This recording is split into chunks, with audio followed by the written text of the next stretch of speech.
Warning! Kinda Murdery contains adult themes, explicit language, and descriptions of violence. It is not suitable for anyone, and we recommend you stop listening now.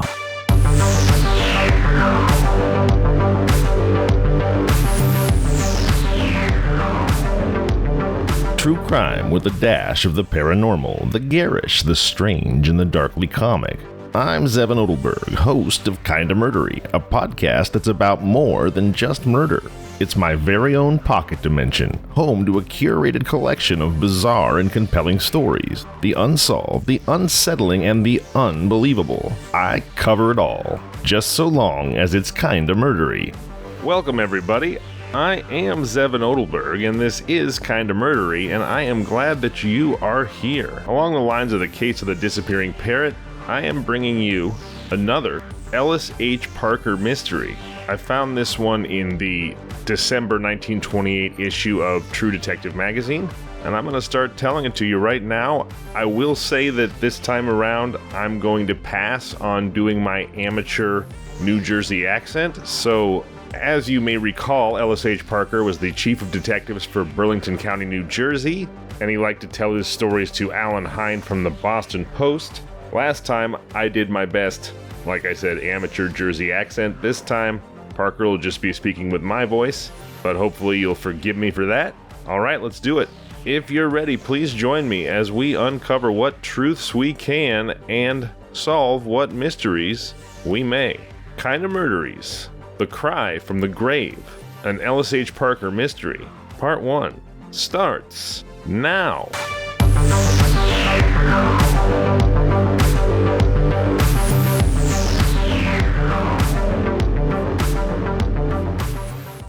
Moorestown, New Jersey is a quiet, beautiful Quaker settlement much the same as thousands of other small American communities. Along about dusk, the children drop their play, scurry home to their evening meal, and then go to bed. Nobody would pick Moorestown as the scene of a dastardly crime. Still, it was there, in Moorestown, that I encountered a case of killing perpetrated by a man who was beyond all doubt the most fiendish and cunning arch-criminal that I have ever come in contact with during 35 years of manhunting. First, allow me to give you a little bit of the background to the case, which had me baffled for almost 5 months. Alfred and Charles Russo, 11-year-old twins, were returning to their home in Moorestown after having attended a baseball game on Saturday afternoon, June 4th, 1921. It was about 6 o'clock in the evening. At the corner of 3rd Street and Chester Avenue, half a block from their home, they saw their sister Matilda, who would soon have been 8 years of age. Matilda was one of the most beautiful children that God ever made. She possessed an abundance of beautiful dark hair and had large, laughing brown eyes. She would have been an ideal model for an artist. She was so startlingly pretty, in fact, that strangers often stopped her on the street to ask her name and sometimes called upon her parents, Mr. and Mrs. Michael Russo, with a view of becoming better acquainted with the little girl. Side note, this sounds a little creepy with all the awareness that we have today in 2024, but let's pretend, at least for now, that was an ordinary sort of occurrence in 1921 and keep pushing forward with the story. I do fear, though, that it is going to turn out to be pretty freaking creepy. Alright, back to it. Because of people's fascination with Matilda, her parents, highly respected people, made many new friends. Her parents being Mr. and Mrs. Michael Russo. Mr. Russo, the father of a large family, owned the leading tailoring establishment in Moorestown. On that Saturday afternoon, when Charles and Alfred saw their sister, she was playing a game on the sidewalk. Hopscotch, I think it was. She was alone. "Better come on home and get washed up for supper, sis," said Charles. "No, don't want to," answered Matilda. "Something terrible will happen if you don't," warned the brother, little realizing just how true his words were. Oh no. "Won't come home," insisted the little girl. "All right," said Charles, going on his way with Alfred. "Just you see what happens." Matilda laughed and went on with her play. Not long afterward, Matilda's father, on his way home from business, saw his little girl still playing as only a happy child can play. "Come on home, Matilda, dinner'll be ready." "Please, let me finish just this last game, Daddy." Mr. Russo laughed, consented to Matilda's finishing the last game, and left the child. That was the last time that any of the Russos ever saw little Matilda alive. For even as the child played, A fiend was putting the finishing touches on a grave. When Mr. Russo came downstairs to dinner after changing his clothes, he asked if Matilda had returned yet. On being informed that she had not, he said that he would let his dinner wait while he went out and brought her in. When he reached the spot where he had last seen Matilda, the child was not there. "Matilda!" shouted the father, who afterwards said to me that something within him told him that some evil had befallen his daughter. There was no answer. Although fearful of some mishap, Mr. Russo pulled himself together, thinking that Matilda was playing one of her jokes on him, and searched the vicinity. He hoped against hope, as the minutes wore on, that he would find the little girl hiding behind a tree, ready to spring out at him, laughing at his discomfort. He searched, and he searched, but the hunt was unrewarded. The Russo home sat far back from the street, as did most of the homes in that section of the town. On one side of the Russo residence was a small house occupied by Mr. and Mrs. Lewis Lively and their 8-year-old son, Louis. The Liveleys were an African-American couple. They were very light in color, and that was one of the reasons that they were permitted to live in the locality in question. Remember, once again, this is 1921, and it's a first-person story, so these aren't my descriptions. The Liveleys were well thought of in the neighborhood. After searching for his daughter for more than half an hour, Mr. Russo stopped at the Lively home to ask if his child had been seen. Lively, sitting on his back porch, said that he had seen Matilda only an hour previously while she was playing, but that he had not seen or heard the child since he had eaten dinner. When Mr. Russo arrived back at his home and found that Matilda had not returned, he called the Moorestown police, notifying them of her disappearance. The Russos and the police spent the remainder of the evening calling up friends and relatives of the Russos to see if Matilda had gone away with them. People living near the Russos were also questioned. Late that night, Mrs. Russo was doing some ironing and her mind had momentarily wandered from her thoughts of her missing daughter when suddenly she heard the child call, "Mother!" Instantly, Mrs. Russo rushed into the yard and called, "Where are you, Matilda?" No answer.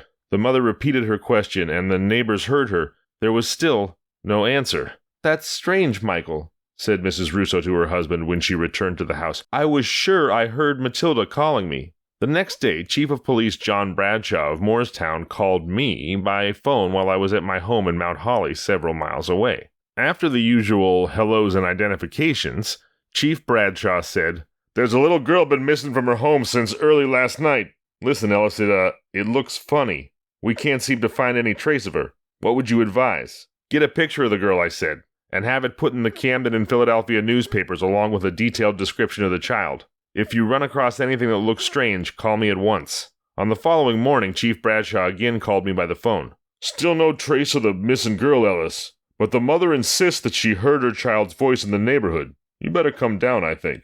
I at once got in touch with some of my staff, Detective Clifford Kane and my secretary, Miss Anna Use, now, as you've heard recently, Miss Herman Bating, who is quite indispensable to me because she can always be depended upon to give me the woman's point of view. Anna, although she is now married, is still my secretary, and in her quiet way she often notices things that I overlook and then suggests them to me, and it was Anna who played a rather important part in the solution of the Russo case, as you'll find out later. Arriving in Moorestown, we all three went directly to police headquarters where I learned the facts that I have already related to you. We then proceeded to the Russo home.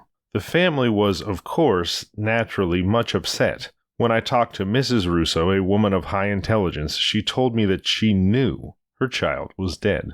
I tried to comfort her. After all, my many years of detective work have not made me so hard-boiled that I've forgotten the essential things of life, paramount among which are courtesy and the consideration for others. I appreciated Mrs. Russo's state of mind, for I have a large family of my own, and, as I say, I tried to comfort her, telling her that Matilda might have gone off with a relative or a friend who had picked her up in a car, and who had been unable to communicate with the child's parents for some reason.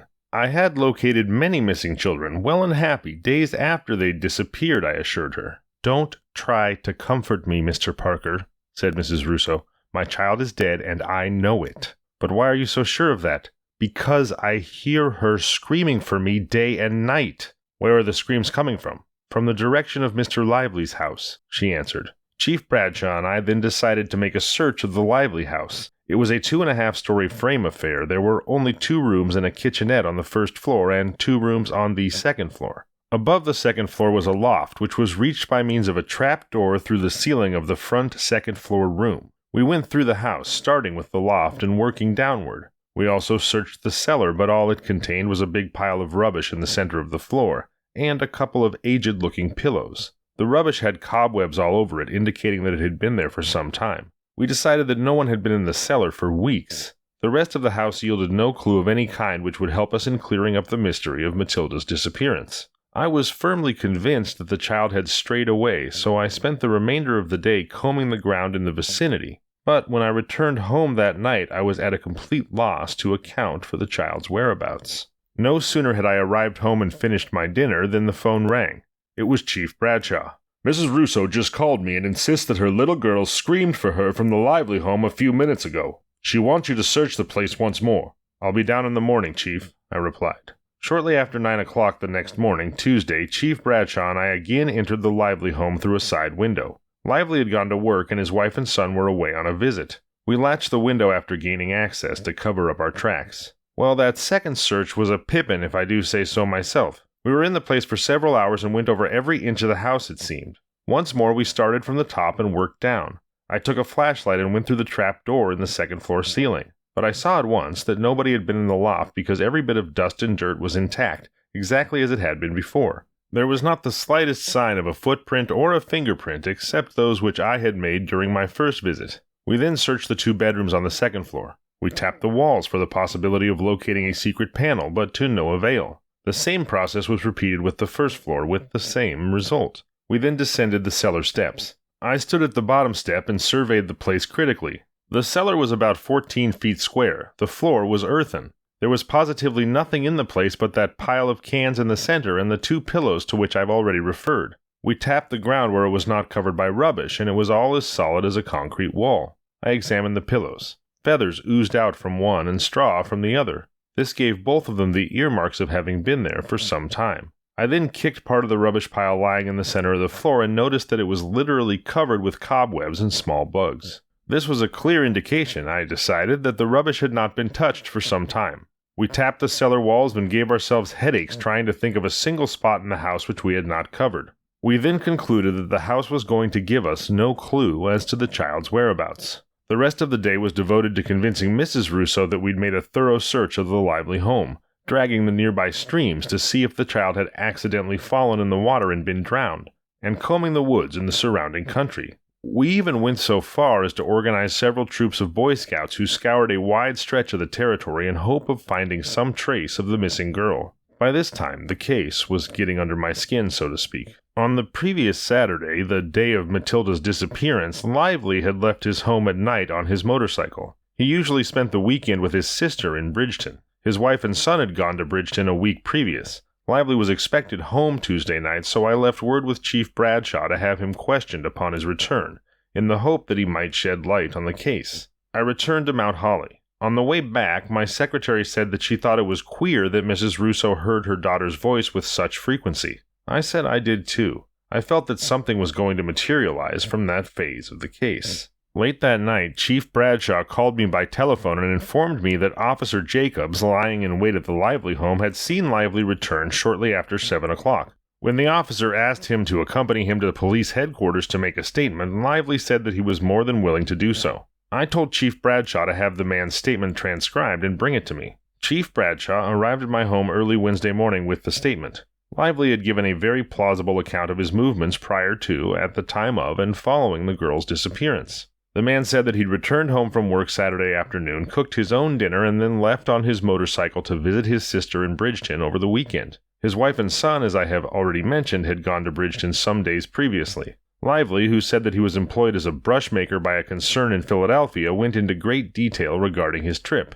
He named the various towns he passed through, what time he was at certain points along the road, and whom he saw and spoke to en route. He said that he arrived at his sister's home fairly early in the evening. I looked over Lively's statement rather carefully. I noticed, among other things, that the man had voluntarily given minute details without being asked for them. This made me suspicious, as the advancing of an alibi, when not required, is usually a sign that something is in the wind. So I suggested to Chief Bradshaw that he take his motorcycle and go over the same route that Lively took, checking out the time and mileage between the various towns very carefully. I also told the chief to get statements from the people that Lively had said he had talked with or had seen, and also to check the time of his arrival at his sister's home in Bridgeton. Chief Bradshaw completed the task and called me on late Thursday. We found several discrepancies in Lively's story of his trip.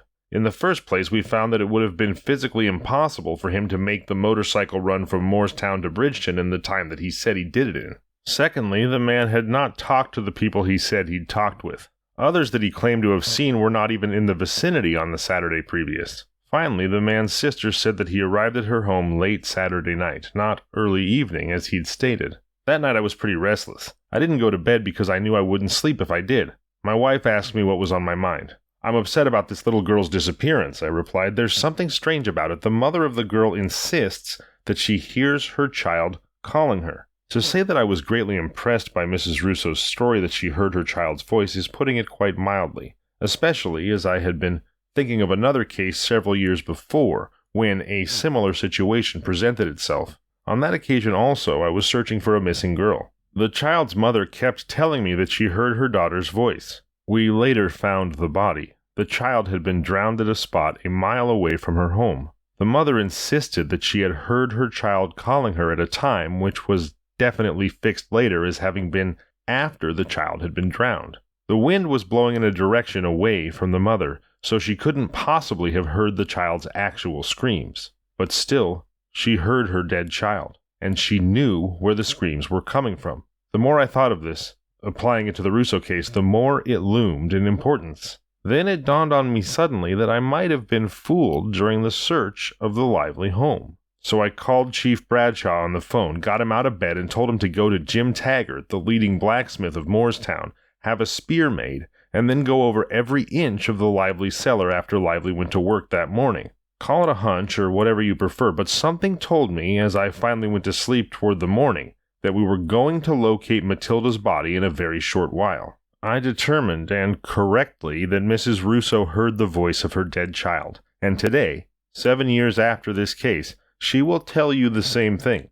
On Friday morning, therefore, shortly before 7 o'clock after Lively had gone to work, Chief Bradshaw and Officer Jacobs gained access to the house in the same manner that the chief and I had entered before, through a side window. As the place sat far back from the street, there was no difficulty entering unobserved at any time. Entering the dark, musty cellar, 2 officers began to spear the ground not covered by rubbish. They did their work in a very systematic manner, and there was not an inch of the earthen floor that was not gone over. However, the ground proved to be as solid as concrete. Then they removed the pile of rubbish from the center of the floor, and the ground under this at first glance appeared to also be as solid as the rest. It did not show any evidence of having been dug into. But when Bradshaw poked the spear into it, the instrument sunk. Excitedly, the 2 men got a spade, and Chief Bradshaw dug feverishly, while Officer Jacobs looked through the displaced earth for a bit of clothing or anything suspicious.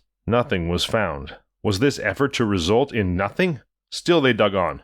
A depth of 3 feet had been reached. Suddenly the spade struck something soft. Dropping to their knees, the officers removed the earth rapidly with their hands. And if you want to find out what they found, please join me next Thursday, May 16th, for Part 2 of A Cry from the Grave, an Ellis H. Parker mystery. Until then, I'm Zevon Odelberg, and this has been Kinda Murdery. If you like the show, please subscribe, review, and tell your friends. You can find us on social media at Kinda Murdery or email at kindamurdery@gmail.com.